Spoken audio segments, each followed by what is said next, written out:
तो एकटा निघाला. ना मागे वळून पाहिलं ना कोणाला सांगितलं. ज्यांनी हात धरला होता कधी त्यांच्यापासूनही तो लांब गेला. लोक म्हणाले तो वेडा झालाय. काही म्हणाले तो आजारी आहे. पण कुणालाच समजलं नाही. तो फक्त जगाला शिकवायला निघाला होता की प्रवाहात राहून सगळे चालतात, पण प्रवाहाच्या विरुद्ध चालण्याची हिंमत फक्त काहींच्यात असते. तो पेंग्विन नाही रे, तो आरसा आहे.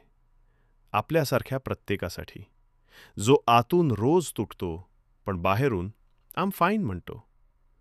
तो शिकवतो. कम्फर्ट झोन म्हणजे घर नाही, तो कारागृह आहे. आणि जो बाहेर पडतो तोच खरं जग जिंकतो. कधीकधी एकटं चालणं म्हणजे हार नाही, तर स्वतःला शोधण्याची सुरुवात असते.